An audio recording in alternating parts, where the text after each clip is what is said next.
pour nous parler de... Ouais, putain, ça lance seulement, mais c'est le prix de Skype. Donc, salut à vous, petits et gros tentacules. Nous sommes là pour accueillir Frédéric Morin du studio Agathe pour nous parler de leur dernier pledge actuellement, Torchbeer. Bonjour, bonjour.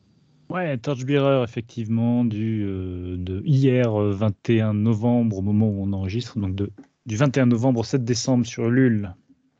Torchbearer. Yeah. D'ailleurs, Torchbearer, vous avez fait je le souligne lourdement parce qu'il y avait un truc vraiment sympa. Vous êtes passé sur Rollis TV, donc hier pour nous, la semaine dernière pour ceux qui regardent. Et en fait, il y a les auteurs qui sont venus. Donc, si vous êtes un peu anglophone, voilà, c'est quand même relativement rare sur la scène française. Tout à fait, on a eu la chance d'avoir Luke Crane et Thor Olafsrud, j'espère que je prononce pas mal son nom, qui sont les auteurs du jeu, avec qui on a une très bonne relation. La preuve, ils sont venus, on a très souvent échangé avec eux pour l'élaboration de cette version française. Ils nous ont fait l'amitié et le plaisir de venir sur Rollist. Donc, si vous voulez les entendre parler, c'est trouvable sur Rollist TV.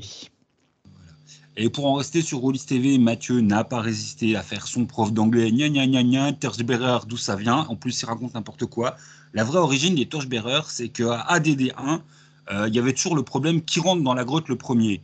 Et donc, les personnages un peu greedy et lâches foutaient le feu au début, à l'entrée des grottes. Alors, comme ça, les ours des grottes, ils sortaient, mais ils avaient du feu partout. Et c'est de là que vient l'expression, bien sûr, ours de feu, ours en Bien torche, sûr. torche-beer, comme chacun le sait. N'est-ce Et, pas? et Voilà. voilà. Et c'est un peu ce que vous jouez.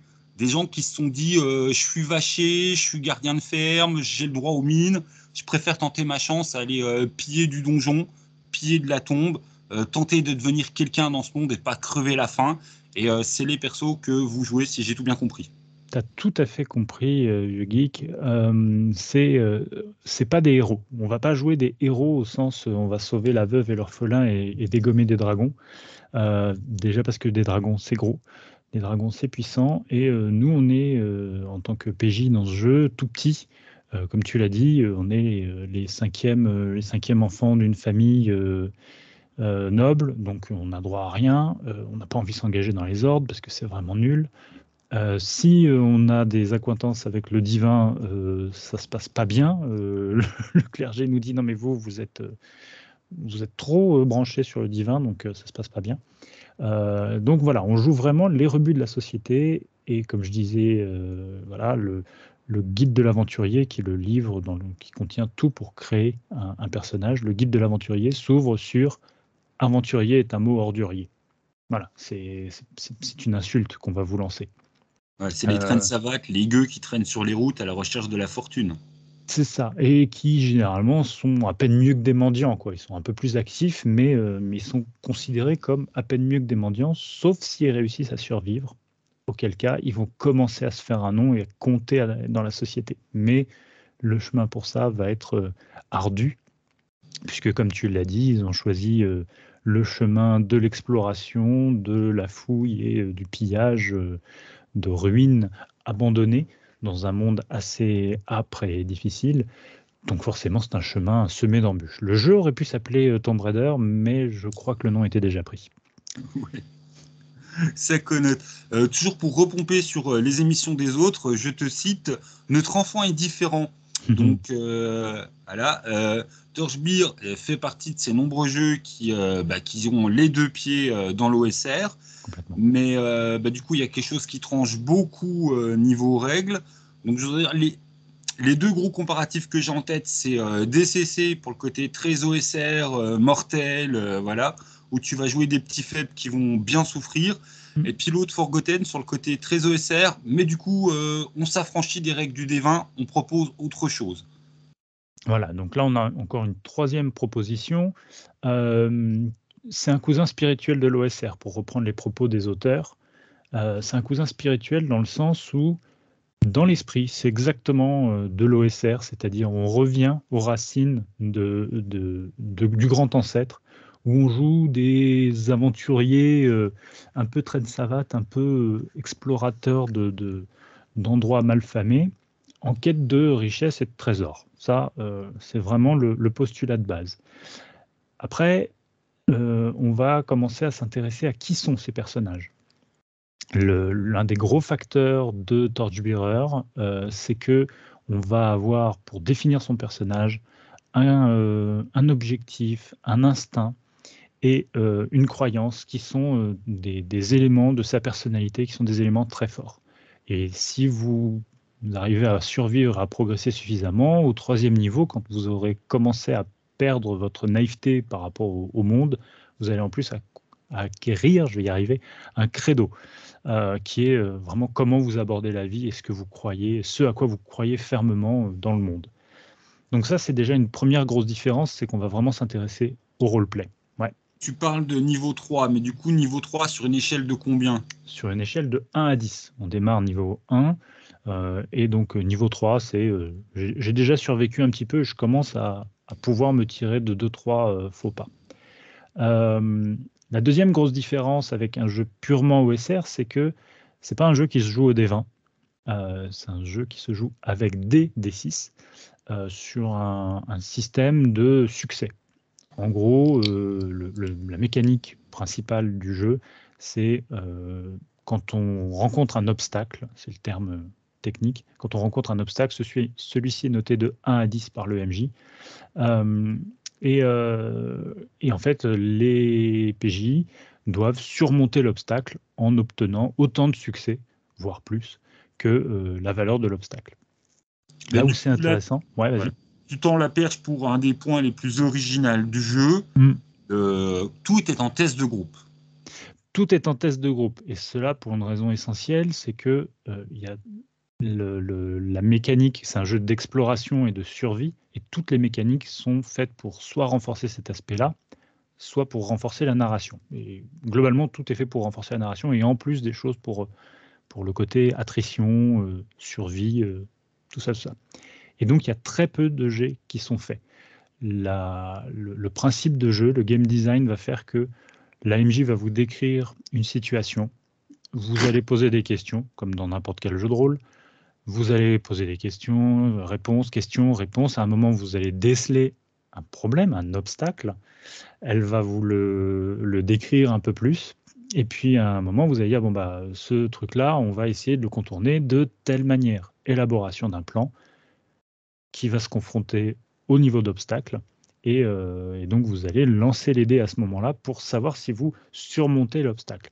Mais il n'y a pas de jet de perception et de jet d'ingénierie pour savoir, mais est-ce que je pourrais faire ça? Non, non, c'est vous mettez en œuvre. Vous définissez un plan, vous définissez un plan, et c'est au moment de sa mise en œuvre que vous lancez les dés pour voir s'il réussit. Un aspect intéressant aussi de ça, c'est que un jet de dés se solde toujours par soit un oui, soit un oui mais. Un oui, c'est vous avez obtenu le nombre de succès qu'il fallait pour surmonter l'obstacle. Allez-y, bravo, vous avez réussi, on continue à raconter, vous passez dans la salle suivante, etc., etc. Un oui mais, c'est vous n'avez pas obtenu suffisamment de succès, mais vous avez quand même réussi à faire ce que vous vouliez, sauf que ça ne s'est pas passé exactement ou aussi bien que prévu. Et ce aussi bien que prévu, ça va être soit l'application d'un état. Par exemple, voilà, vous avez réussi à décoder les runes antiques qui ornent cette porte, et vous avez trouvé le mot-code. Par contre, vous êtes rincé, quoi. Et rincé, énervé, vous y avez passé 2 heures, ça vous a pris la tête et vous avez l'état furieux. Donc forcément, vos prochains jets de dés vont subir cet état. Ça va apporter des malus. Donc ça, c'est voilà, application d'un état. Oui, vous avez réussi, mais vous avez un état. Ou alors, oui, vous avez réussi à trouver le mot-code, pour reprendre mon exemple. Vous avez réussi à ouvrir la porte, parce que voilà. Par contre, ça vous a pris du temps. Et puis, pendant qu'il y en avait qui déchiffraient, il y en avait d'autres qui s'emmerdent, et qui jetaient des cailloux dans le lac juste à côté. Et il y a un truc qui commence à sortir du lac. Donc maintenant, il va falloir se carapater ou affronter le truc qui sort du lac. Si cet exemple vous rappelle une scène d'un livre très connu, qui a été adapté en film au début des années 2000, c'est normal, parce que Torchbearer prend beaucoup de son inspiration dans l'œuvre de Tolkien, entre autres. Donc voilà, ça c'est 2 aspects du système. Et puis j'étais parti pour dire un 3e truc. Mais là, de toute façon, je pense que ça s'enchaîne sur le combat, parce que la question que posera un auditeur attentif, c'est ouais, mais du coup, les combats, ça se règle en un seul jet de dés. Et puis c'est soit oui, on a réussi, ou oui, on a réussi, mais. Et gna gna gna gna gna gna, et je sais qu'il y a des cartes et que c'est quand même plus complexe que ça. Donc hop, je te laisse faire ta présentation. Ouais, pour tout ce qui est voilà, obstacles classiques, énigmes, pièges à désamorcer, gouffres à traverser, parois très abruptes à escalader, on va être sur ce système d'obstacles qui est un test contre une valeur, un niveau de difficulté, hein, pour reprendre des termes d'autres jeux. Par contre, pour tout ce qui est affrontement et opposition, on va avoir un seul et même sous-système qui va s'appliquer à tout type d'opposition, aussi bien le combat que la fuite. Voilà, il y a des gens qui cherchent à vous rattraper, vous cherchez à vous barrer, ou l'inverse. Bénil sort de ce corps. Ou alors, voilà, en conflit, vous allez avoir, il y a quelqu'un qui essaie de rentrer, vous essayez de l'empêcher, conflit repoussé, vous essayez de le capturer, vous essayez de le convaincre. Donc ça marche aussi pour les conflits sociaux. Donc on va avoir tout un sous-système qui va être le sous-système de conflit, qui va être basé sur un jet de dés initial, comme je disais. Le plus compétent pour ce type de conflit va lancer les dés avec le soutien de ses petits camarades. Donc il va pouvoir rajouter des dés par rapport à ce qu'il doit lancer, ce qu'il ou elle doit lancer tout seul. Et ça va déterminer le nombre de succès obtenus, va déterminer un nombre de points de vie qui va être l'énergie et la motivation du groupe pour ce conflit. Et là, on va rentrer dans une phase tactique où chaque camp va jouer successivement 3 cartes pour en fait dire à la première passe d'armes, on va dire ça comme ça, à la première passe d'armes, j'attaque. Et l'autre, il fait quoi? Il dévoile sa carte et la première passe d'armes du camp adverse, c'est de se défendre. Ah, donc je vais devoir surpasser sa défense. Au second tour, il y a une attaque. Et moi, heureusement, j'avais prévu de me défendre. Par contre, au troisième, on va avoir une manœuvre. Je vais essayer de mieux me placer, de le contourner pour après. Et l'autre avait décidé de feinter. Donc, il fait croire que tel truc, donc ça après c'est dans la narration, hein, vous allez adapter selon le contexte, mais voilà, vous avez les 4 types d'actions dans un conflit: attaquer, défendre, manœuvrer, feinter. Et tout ça s'adapte encore une fois pour les conflits sociaux, pour les conflits physiques, et c'est des termes génériques qui en fait marchent pour chacun des conflits, parce que vous allez réussir à les adapter à votre narration. Question bête, que je présume que la réponse c'est oui. Les cartes, chaque partie choisit ses cartes en avance. Et de manière secrète, tout à fait. Donc le MJ choisit 3 cartes et le groupe de joueurs en choisit 3 aussi. Donc il peut y avoir dans un groupe de 4 un joueur qui de temps en temps n'intervient pas directement. Par contre, il fournit peut-être un dé, un avantage, il fait peut-être autre chose qui va servir l'intérêt global du groupe. Mais voilà, l'idée c'est encore une fois, on travaille en groupe. Et voilà. Et effectivement, comme tu le dis très justement, les cartes sont dévoilées au fur et à mesure. Première carte, on regarde ce qui se passe. Deuxième carte, on regarde ce qui se passe, et ainsi de suite. Et puis, s'il y a encore des gens en vie ou pas convaincus dans le cas d'un conflit de conviction, on recommence. Okay. Et maintenant qu'on a vu un petit peu les spécificités des règles, est-ce qu'on peut voir un peu les spécificités de l'univers? Donc, quoi on nous propose de jouer? Et peut-être qu'en parallèle, on va être obligé de parler de qu'est-ce que vous proposez en VF, vu qu'en fait, il y a un bouquin de scénario. Ouais. Je ne vois pas comment tu peux répondre en fait sans parler du bouquin de scénario. Oui. Alors, il y a plusieurs choses. Il y a un truc aussi dont je voudrais parler qu'on n'a pas abordé par rapport à la comparaison des autres jeux, et qui concerne encore un peu le système. Donc il y a cette composante forte qui est de s'intéresser aux personnages. Donc la mortalité est assez faible finalement. Elle peut arriver très vite parce que les états se cumulent. En plus, tous les 4 jets de dés, vous avez automatiquement un état, mais comme vous le voyez, un jet de dés, c'est on est dans une salle, il y a une opposition, voilà, un obstacle. Donc voilà, normalement, vous avez fait 4 jets de dés, vous êtes déjà assez avancé dans votre progression dans l'aventure. Donc c'est logique que vous preniez un état. Et si vous accumulez trop d'états, le dernier état, c'est la mort. Donc, le jeu peut être létal si vous prenez pas les bonnes décisions. À savoir qu'à un moment, il faut accepter de se reposer. Donc ça, c'est une composante assez importante. Si vous esquivez les combats, si vous dites non, mais on va pas affronter, on va essayer de se planquer, et puis à un moment, on va se reposer. Enfin, si vous la jouez, on a la trouille parce qu'on est des branques et qu'on risque de mourir, le système va vous récompenser dans le sens où il va normalement pas vous tuer, sauf si vraiment à un moment vous faites une énorme bourdasse et que vous jouez de super malchance, et encore, il n'y a pas d'obligation. Le système ne vous tue pas automatiquement parce qu'à un moment vous n'avez plus de points de vie, quoi. Sauf si voilà, vous vous lancez dans un combat contre plus forte partie, ça va bien se passer, quoi. Ça, c'est une des grosses différences avec un jeu comme DCC, par exemple. Et effectivement, en parlant de l'univers, il n'y a pas d'univers prédéfini dans les 4 livres qu'on propose. En fait, c'est un système de co-construction. Vous allez, soit vous avez un scénario qui est prédéfini et roule, hein, tu prends le scénar, tu le prépares comme n'importe quel scénar de n'importe quel jeu et ça va. Sinon, il y a un système qui est proposé, qui est vraiment très simple pour le MJ, de prendre une feuille de papier toute simple, de dire mes pégus ils vont aller là, ici il y a un village, ici il y a une forêt, ils partent d'ici, là il y a une route, mais en chemin il y a un truc, et à la fin ils arrivent, enfin leur objectif c'est d'arriver ici, je fais ma petite carte de donjon, et roule. Et voilà, et vous avez votre carte de région où vos PJ vont évoluer. Et vous, en tant que MJ, vous allez dire, vous allez commencer à noter ce qu'ils font. Parce que à tel endroit, ils vont peut-être établir un camp. Donc tiens, ici, il y a un endroit un peu safe où ils pourront revenir. Et les PJ ont intérêt à faire ça aussi, parce que quand on n'a pas beaucoup de ressources, que le monde est hostile, mieux vaut savoir où on peut se réfugier.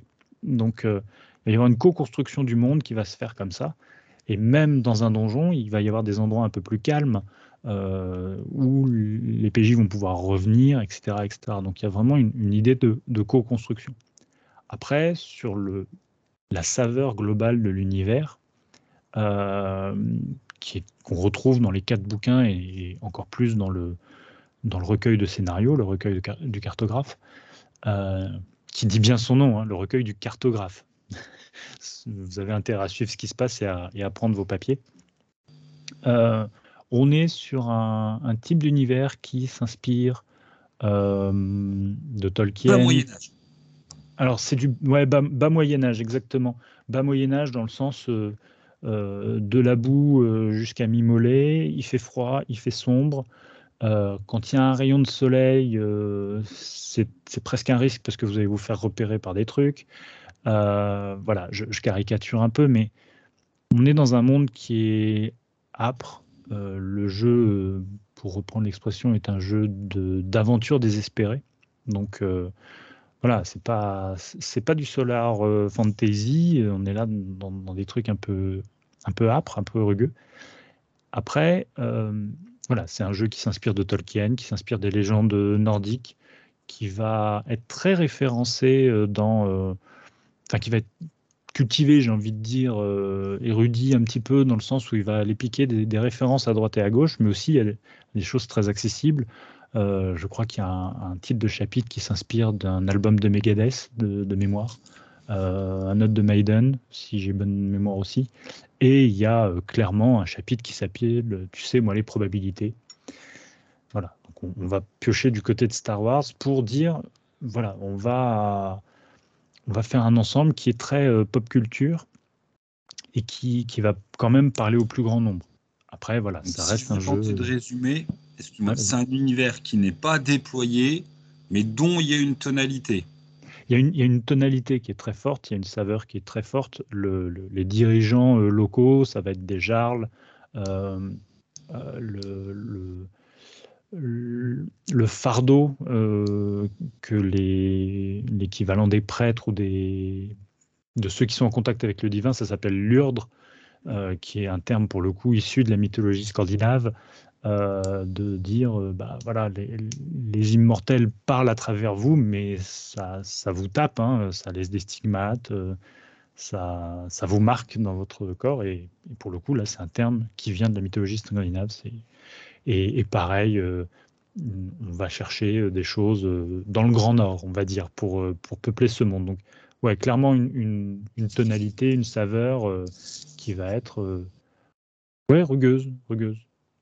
Viking sans le call sous les yeux. Ok. Et du coup, ce recueil de scénar, ouais, je fais mon curieux par pure Ouais. voilà, curiosité personnelle. J'ai pas du tout vu la VO. Il y a combien de scénars? Il y a beaucoup à jouer. C'est des Il y infos sur a, le recueil de alors, scénar. dans le livre de base qui est le guide de l'érudit, qui est plus orienté pour le MJ, il y a un scénario déjà d'initiation qui est, bah, voilà, vous avez entendu parler d'une crypte qui s'est ouverte. Les villageois, ils ont un peu peur. Il y a des enfants qui sont enlevés. S'il vous plaît, aidez-nous. Mais ils font appel à vous un peu discretos parce que la jarle locale s'occupe pas du problème. Et si vous demandez l'aide de quelqu'un d'autre, c'est que vous un peu contestez l'autorité de la jarle. Donc la jarle, c'est l'équivalent d'une comtesse, alors pas au sens Louis XIV, hein, mais vraiment noblesse locale. Euh, donc si les villageois font appel à des aventuriers, c'est comme si vous appeliez une milice plutôt que de faire appel à la police, quoi. C'est pas hyper bien vu. Donc les aventuriers vont aller là-dedans. Donc ça, c'est scénario d'initiation dans le premier livre, dans le guide de l'érudit. Et dans le recueil du cartographe, il y a, à ce jour, 6 scénarios, qui sont les scénarios de la VO, qui vont du cambriolage à l'exploration d'une mine abandonnée dont on dit qu'elle contient des richesses secrètes, à il y a un groupe de brigands à aller débusquer qui serait dirigé par un ogre. Tout ça est toujours un petit peu plus compliqué que ce qu'il y paraît. C'est ça qui rend les aventures intéressantes. Et comme je dis souvent, comme c'est un jeu de gestion et de gestion de ressources, vous êtes amené à faire des choix. Donc il arrive un moment où c'est bien, on a trouvé le trésor, comment on le ramène? Parce que soit je sors les torches et les cordes de mon sac, soit je ramène le trésor. Mais si j'ai pas les torches et les cordes, à un moment, je vais pas pouvoir ramener le trésor. Donc comment je fais?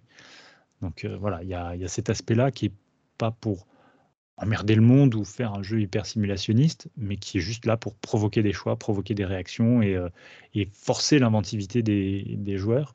Parce que il faut retenir dans le système aussi qu'il y a un terme technique, très technique, qui s'appelle la bonne idée. Si vous êtes confronté à un obstacle et que vous exposez un plan qui paraît vraiment génial, l'AMJ peut dire eh ben, c'est une bonne idée, vous n'avez même pas besoin de jeter. Ce ne sera pas Ça, c'est très, systématique. très OSR. Oui, ouais, complètement. Ouais. Complètement. Donc, encore une fois, ça ne se joue pas avec des D20, donc c'est pas de l'OSR pur cru. C'est une mécanique vraiment à part. Mais dans l'esprit, on est sur plein de choses de l'OSR, voilà, il va falloir gérer son inventaire, il va falloir faire gaffe parce que ma torche, elle va bientôt s'épuiser. Et voilà, on n'est pas avec un chronomètre, ça se gère simplement. Vous avez un compte tour, 1, 2, bah voilà, la torche, elle est épuisée. Traverser le désert, vous avez le choix entre vous charger de flotte ou vous charger de vos pièces d'or. Qu'est-ce que vous abandonnez? Bonne chance. C'est ça, moi je dis souvent, c'est un jeu où l'aventure commence à partir du moment où tu as trouvé le trésor parce qu'il va falloir revenir. Du coup, on a vu qu'il y a, en décousu, hein, mais il y a 4 bouquins, le guide de Ouais. l'érudit, le guide de l'aventurier, le troisième, si je me plante pas, c'est des règles enrichies. Le codex du maître des savoirs, tout à fait. Le carnet de Et, l'aventurier, donc c'est plus pour la création de personnages et la progression des personnages. Guide de l'érudit, c'est la présentation du système, des exemples, des conseils de maîtrise, des listes de références pour trouver des idées, voire les générer d'un jet de dés. Le codex du maître des savoirs, c'est des classes additionnelles, du matos additionnel, enfin, pour renouveler l'expérience de jeu, voire apporter de nouvelles dimensions, parce que à un moment, comme je disais, comme on crée un monde persistant, bah, à un moment, on va pouvoir dire mais moi, j'ai un camp, c'est bien, j'ai 3 cabanes dans un coin, mais au bout d'un moment, les cabanes, j'ai eu l'argent pour les rendre un peu dures. Je veux une Et forteresse. Pardon. exactement. Bon, avant que ça devienne une vraie forteresse, il va y avoir un peu de temps, mais c'est un aspect qu'on peut vouloir gérer, de se dire, j'ai ma base, et donc il y a des règles de gestion de base dans le codex du maître des savoirs. Et puis, il y a le recueil du cartographe, qui est donc un recueil de 6 scénarios. Ok, 6 pour l'instant, parce que tu te démerdes avec Vincent, mais t'as trop ouvert, voilà, t'as trop ouvert ta bouche hier sur Rollis TV. Le teasing à 2 balles. On sait que l'un des auteurs, Luc, est venu en France et qu'il aime bien la francophonie. On sait qu'il y a du recueil, que peut-être il y en a plus. Tu lâcheras pas le morceau, mais je suis sûr que vous allez avoir une collab avec voilà, un scénar original pour la version française. De l'auteur anglais ou en collaboration avec les auteurs français des auteurs anglais. Il y a Anguille sous roche, là. Là vous... Il y a Baleine sous gravillon. Il y a Baleine Oui, sous oui, gravillon. Je, oui. je ne pourrais rien dire. Je ne parlerai que en présence des paliers débloqués. Mais oui, on a plein de surprises si ce jeu rencontre son public et que ça progresse comme on le souhaite. On a plein de surprises en réserve, aussi bien sur de la création, parce qu'effectivement, quand le studio Agathe s'engage sur un jeu, c'est qu'il a envie de pouvoir créer, hein, puisque c'est un studio de création, c'est pas que un studio de traduction, loin de là. Donc on a envie de créer pour ce jeu.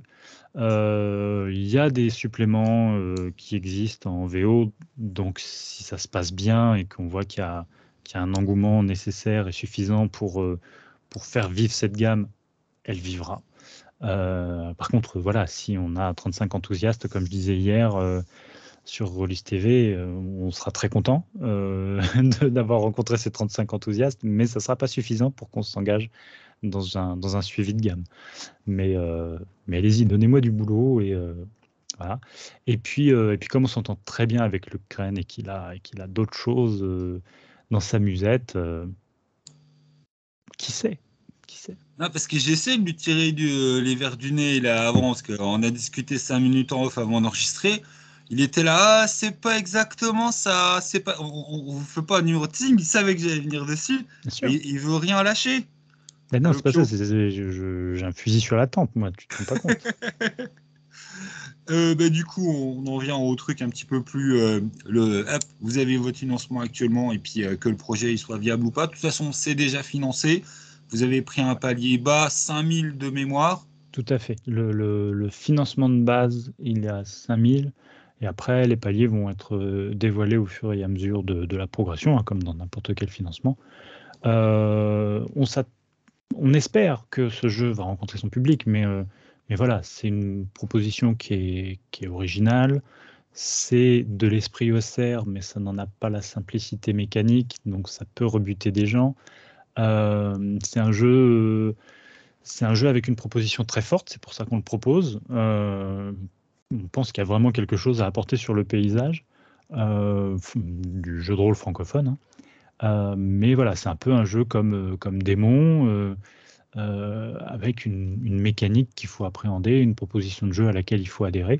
Tout le monde n'aime pas la gestion et de dire ah, mais qu'est-ce qui se passe si j'abandonne ce truc-là et c'est trop lourd, je ne peux pas le porter. Il y a un côté très rigolo qu'on peut retrouver dans des jeux vidéo d'ailleurs. Il y a beaucoup de gens qui parlent de Darkest Dungeon. Les joueurs vachement individualistes, ils vont avoir peut-être un peu de mal aussi à franchir l'étape du non, là on est un groupe et c'est Ouais, on joue ah en ouais. groupe. Typiquement, c'est un jeu qui se joue en groupe parce que si vous vous séparez, et que vous faites 2 groupes de 2, hein, le truc qui arrive très souvent à une table de jeu de rôle, bah, nous on va faire ça et nous on va faire ci. Alors, d'accord? Donc ça veut dire que bah, chaque groupe va être confronté à un obstacle et chaque groupe va résoudre un jet de dés à un moment. Donc augmentation du compteur d'état et dans les dents à tout le monde, quoi. Et dans les dents à tout le monde. Donc c'est pas une bonne idée. Enfin, vous faites comme vous voulez, hein, mais moi je vous aurais prévenu. Euh, donc voilà, c'est aussi vraiment un certain état d'esprit, mais qui fonctionne bien, hein. On dit toujours le jeu de rôle, c'est le premier des jeux coop. Là, c'est revenir à cette source-là. Donc tout ça pour dire que c'est un jeu assez particulier. On part sur un petit tirage au départ. On souhaite se tromper et devoir augmenter le tirage Si les paliers explosent, on a plein de bonnes surprises à vous réserver. Le ticket d'entrée ne baissera pas, mais par contre, il va commencer à rassembler beaucoup, beaucoup, beaucoup de choses si les paliers tombent à multiples reprises. Et au niveau, bon, argument d'autorité, c'est toujours un peu pourri, mais ouais, c'est quand même bien d'en parler, je trouve. Dans le secteur de l'indé, au niveau US, ça a été une grosse réussite. Tout à fait. On est sur la trace de la V2.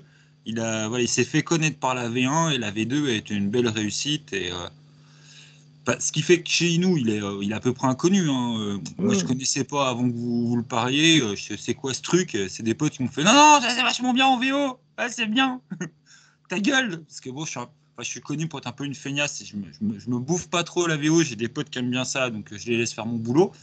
Et ouais, on m'a vraiment dit, c'était. Enfin voilà, au niveau de l'un des US, c'était connu et reconnu et que ouais, ça avait ses petites lettres de noblesse, quoi. C'est un jeu, alors oui, on peut parler de la version anglaise hein, et de la resituer, ce jeu qui un petit peu sort de nulle part en France. C'est un jeu qui est édité aux États-Unis par Burning Wheel, qui a édité un jeu qui s'appelle Burning Wheel, qui est un jeu qui veut simuler le Seigneur des Anneaux sans le dire, soyons honnêtes, avec un système très très touffu. Il y a une version qui est le même système, mais beaucoup plus simple, de l'autre côté du spectre, qui est Mouse Guard, qui est donc l'adaptation en jeu de rôle de la BD éponyme et qui a été traduit en français par Les Légendes de la Garde. Un jeu qui est très difficilement trouvable aujourd'hui. Mais voilà, Mouse Guard, c'est le même système que Torchbearer.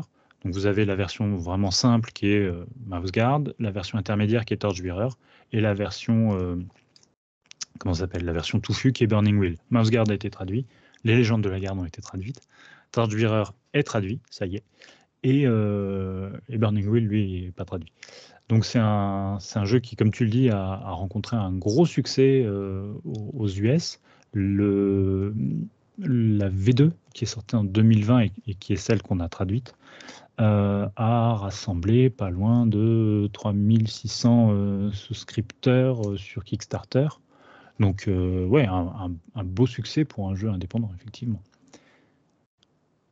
Et puis voilà, enfin, non, du coup, j'étais. Ouais, non, mais je vais planter le Skype si je commence à faire des trucs à regarder en parallèle. Mais ouais, j'ai regardé ce matin. Vous êtes à combien?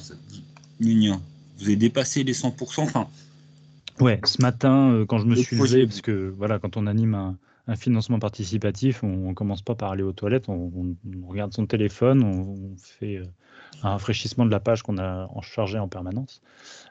Et ce matin, en me levant, on était à 109%.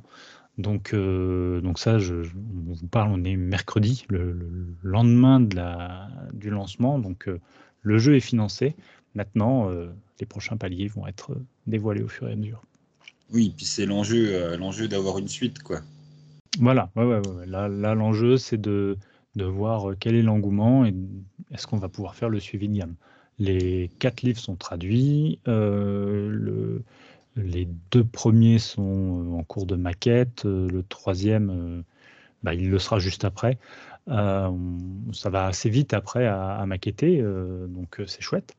Et le 4e est en cours de validation de mon côté. Là, c'est moi qui dois bosser.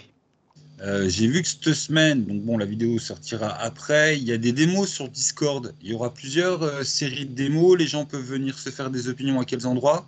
Il y a une démo sur le serveur Discord du studio Agathe et une autre sur le serveur Discord du club JDR. Toutes les infos sont sur la page.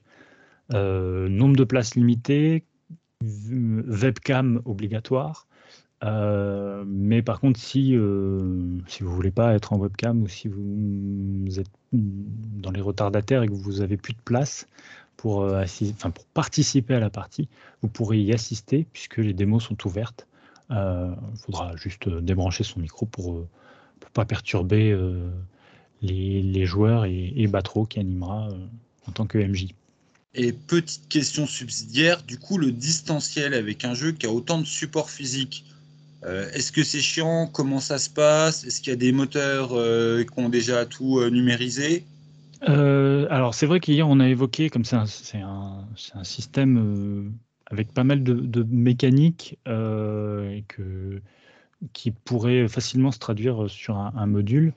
On a évoqué la question sur Release TV, et c'est vrai que j'ai pas eu le temps, entre-temps, de regarder si ça existait, mais de mon point de vue, il n'y a pas tant de support physique que ça nécessaire. Parce que voilà, on lance des D6, il y a une mécanique rigolote qui est de dire c'est moi qui t'apporte le soutien, donc je te passe un dé de ma couleur, mais voilà, ça n'a rien d'obligatoire, c'est juste pour rajouter du fluff et dire ah, mais c'est le nain qui, en soulevant le guerrier humain, réussit à faire qu'on passe la barricade, etc. Voilà, c'est juste pour, euh, pour ajouter des éléments narratifs, encore une fois. Et donc, pour répondre à ta question, pour moi, du distanciel, ça fonctionne très bien. Voilà, non, ça passe. J'aurais tendance à dire que comme c'est un jeu où on a envie d'être très groupé, on aura peut-être envie d'être autour de la table pour vraiment avoir aussi ce sentiment de on se serre les coudes. Mais bon, ça fonctionne, hein, ça fonctionne. Ça sera encore plus fort, voilà, si vous êtes véritablement autour d'une table. Mais ça, j'ai presque envie de dire, comme à chaque fois, Comme souvent, il y a quand comme même souvent. peu de jeux qui sont plus sympas en distanciel qu'en physique. Il y en a dans la proposition et fonctionne très bien en distanciel. Je connais des GN one-shot qui se jouent exclusivement en distanciel parce que c'est la proposition de départ du jeu. Mais voilà, ça reste des exceptions et des propositions ludiques assez rigolotes. Ok, et ben du coup, pop. Je te garde pour moi, t'as d'autres trucs à dire? Et moi, Bah ouais, j'ai on va quand même un tout petit peu parler du nerf de la guerre, à savoir le financement, si tu le permets. Si tu le Ouais, mais permets. je t'en prie, hein, c'est juste, c'est toi l'éditeur, donc moi, c'est vrai que le financement, tu vois, Je suis je juste parle que coordinateur de gamme, moi je oui. suis pas l'éditeur. D'ailleurs, Euh, question culture, c'est quoi la différence? Moi, je saurais pas dire. D'accord. Alors, la minute culturelle.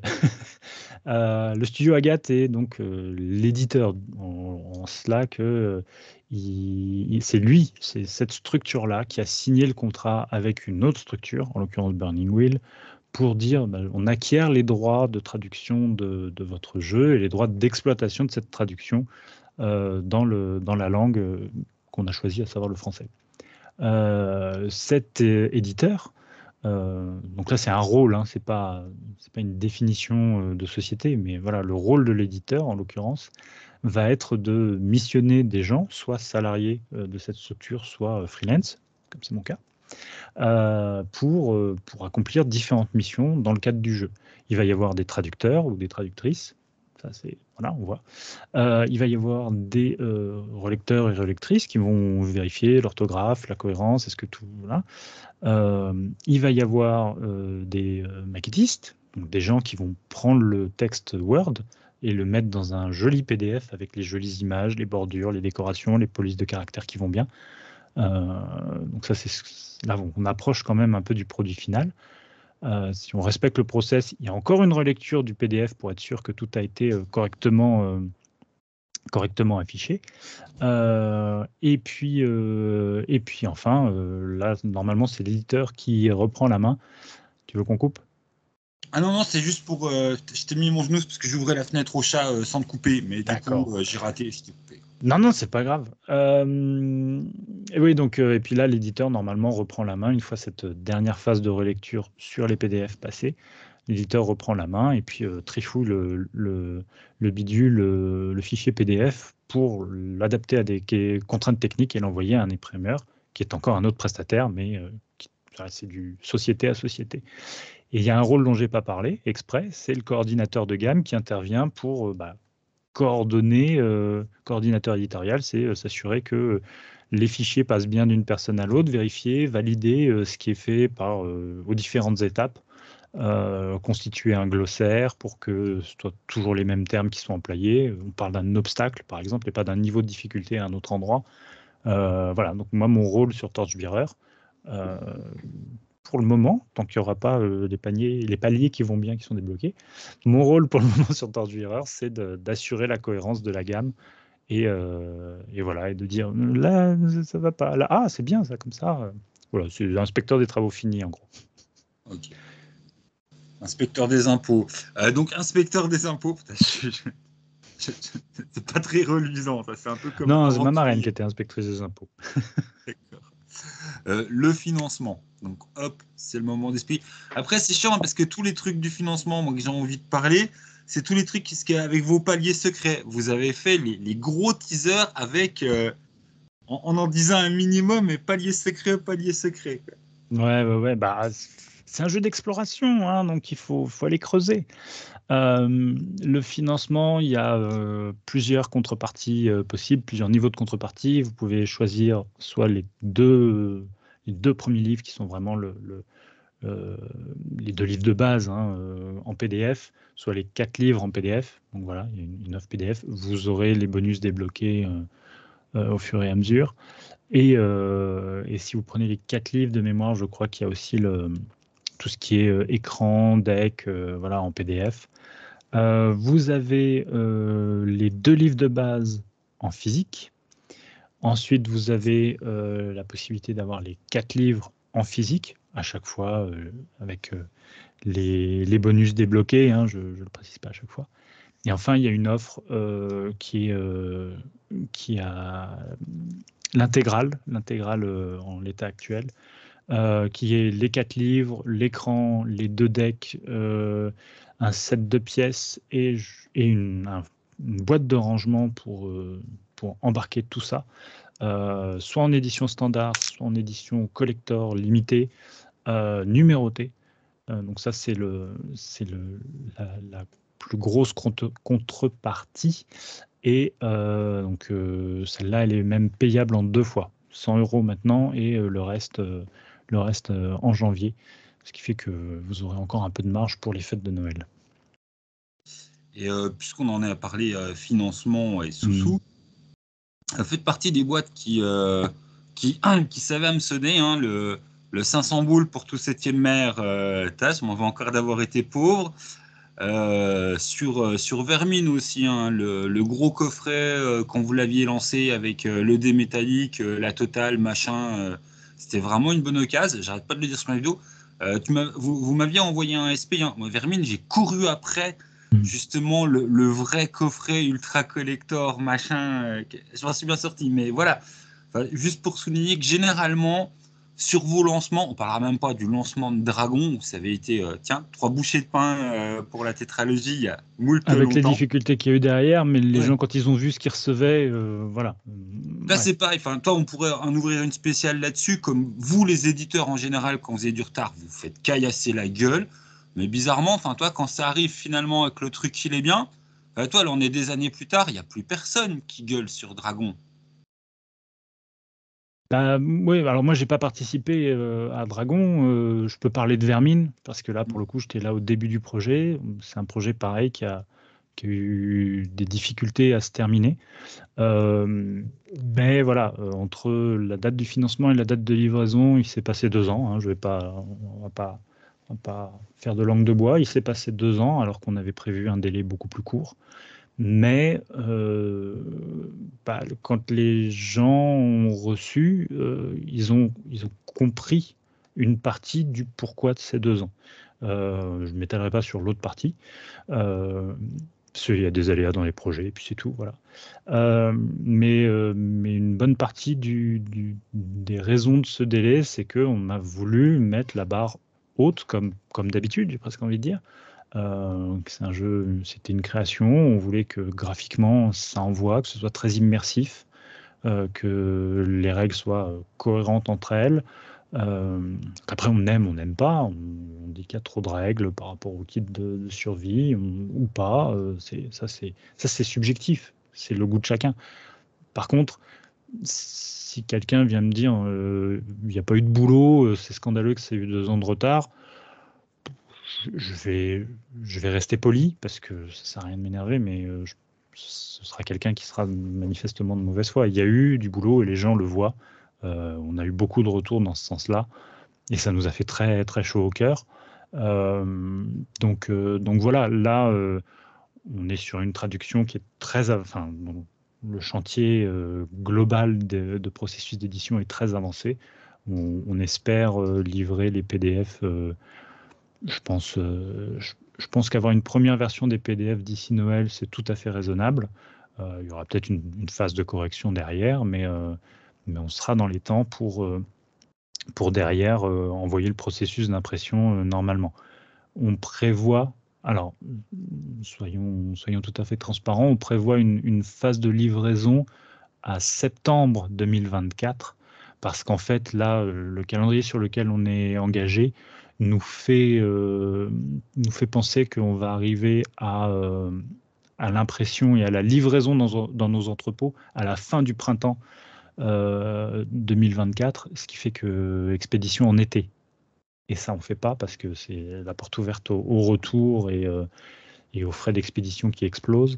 Donc on risque d'avoir les bouquins soit au tout début de l'été et être pas capable de les envoyer parce qu'on ne veut pas que ça se perde. Donc on les retiendra et puis ils partiront à la rentrée pour que les gens les reçoivent et soient consolés de la rentrée scolaire et tout et tout. Bah, du coup, on a été en toute transparence. Et oui, merde, oui, j'en étais parti dans les prix, les machins, mais en fait, le rendement comptable pour ceux qui aiment mettre du volume dans leur bibliothèque va dépendre de tout ce qui est débloqué ou non. Donc oui. Et donc en fait, voilà, surprise, soutien du financement et puis tout ça. Ouais, c'est déjà l'intégrale, c'est comme à chaque fois, hein, l'intégrale, l'édition collector, on va pas se mentir, c'est un billet, hein, tout de suite. C'est une entrée. Enfin, c'est pas une entrée. Le haut de gamme, la plus grosse contrepartie, elle est grosse, donc elle est chère, forcément. En plus, c'est un jeu sur lequel on va probablement pas avoir un gros tirage. Donc, forcément, ça fait monter, hein, les prix. C'est comme vos photocopies. Quand vous allez dans votre magasin, vous prenez une photocopie, ça coûte 25 centimes. Vous en prenez 10, ça en coûte 10. Vous en prenez 2000. Heureusement, ça coûte plus que 2 centimes. Mais si vous n'avez pas l'utilité de vos 2000 photocopies, vous ne faites pas 2000 photocopies, quoi. Sur un livre, on est pareil. Donc là, on est sur un petit tirage en termes. Déjà que le jeu de rôle, c'est pas très grand, mais alors là, même pour du jeu de rôle, c'est vraiment petit. Donc forcément, ça augmente le ticket d'entrée. La bonne nouvelle, c'est que s'il y a un gros engouement, il va y avoir plein de bonus. Et déjà, l'intégrale telle qu'elle est présentée là, c'est une belle affaire. Parce qu'en boutique, ça sera entre 30 et 50 euros plus cher. Donc si en plus vous récupérez des bonus, ou si vous faites grossir le contenu de certains livres par des paliers débloqués, ça va vraiment, vraiment devenir intéressant pour les gens qui participent au financement.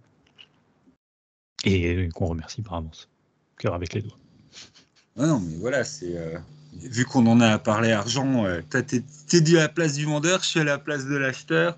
Et effectivement, plus il y aura de trucs débloqués, plus ça va être bon. Et déjà, souvent, à la base, je vais arrêter d'être sympa, parce qu'après, on va dire que je suis un vendu. Mais déjà, vos tickets d'entrée sont quand même généralement assez avantageux. Enfin, on n'est pas... On fait attention. Quoi ? Non, mais on fait attention à... Voilà, on essaye de ne pas perdre d'argent, le studio essaye de ne pas perdre d'argent, hein, comme tous les gens pour qui je travaille. Et à chaque fois, la démarche, c'est vous aider à ce que le projet se lance. Il y a une première récompense qui est vous aurez le jeu avant tout le monde. Et vous en aurez sans doute un peu plus, ou grâce à vous, il y en aura un peu plus que ce qui était prévu. Alors, on a planifié, hein, si demain je dois écrire un scénario, c'est prévu dans le timing, mais ça retardera pas le projet. C'est ça qui est important aussi, ça retardera pas le projet. Donc, mais voilà, il y aura du contenu supplémentaire pour le même prix. Du coup, là, on a rien oublié ? Je crois qu'on n'a rien oublié, c'est jusqu'au 7 décembre. L'Early Bird, peut-être que l'Early Bird sera fini au moment où vous verrez cette vidéo, mais voilà, il fallait regarder ailleurs, il fallait être vigilant ailleurs. Tous les éléments qui ne sont pas dispo dans certains packs, vous les aurez à l'unité dans le Pledge Manager après. Donc vous pourrez prendre, si vous voulez juste les 4 livres et l'écran, vous prenez tout de suite les 4 livres.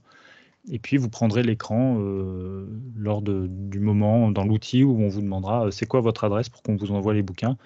Mon adresse, c'est ça, je règle mes frais de port et puis vous m'ajouterez un écran, s'il vous plaît. Merci, bisous. Ouais, c'est bien de le dire, pas que les gens Ouais. se sentent forcés de prendre un créneau au-dessus pour avoir le petit truc qu'ils ont repéré, quoi. Voilà, c'est ça. Ils se retrouvent avec mais moi, je m'en fous du set de pièces métalliques, je m'en fous du deck, je veux juste l'écran. Bah, ok, vous pourrez le prendre. C'est une vingtaine d'euros de mémoire.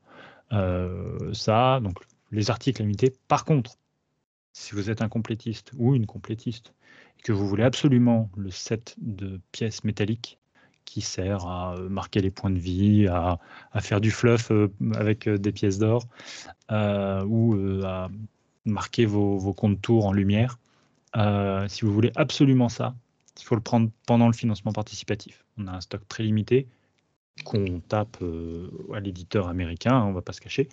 Donc, on ne va pas en reproduire. Ils ne vont pas en reproduire non plus, parce que les prix ont explosé sur ce type d'article.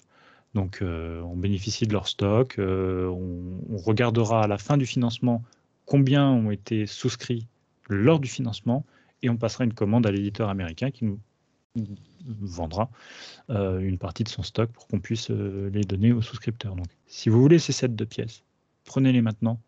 Après, il sera vraiment trop tard. Le reste, Oui, ça après, va, il faudra tout est retiré. t'amuser à les commander aux US, chez l'éditeur original. Même pas? Si, et encore, je suis même pas sûr, mais soit c'est dans le cadre d'une intégrale US, soit c'est à l'unité, mais voilà, vous allez payer Frais de douane, 15 ou 20 dollars d'article et autant de frais de port, donc c'est si ce n'est plus. Enfin bon. si ce n'est plus. Ouais. Voilà. Du coup, c'est dit. Et puis, hop, je te prends pour moi, je te laisse le mot de la fin. Merci, vieux geek, de m'avoir reçu. Merci à toutes les gens qui sont en train de nous regarder. Vous avez jusqu'au 7 décembre, 22h. Il y a le programme des animations sur la page Ulule que Vieux Geek va remettre en description. Enfin, vous connaissez l'exercice. Et puis merci encore une fois de l'accueil que vous réservez à ce jeu.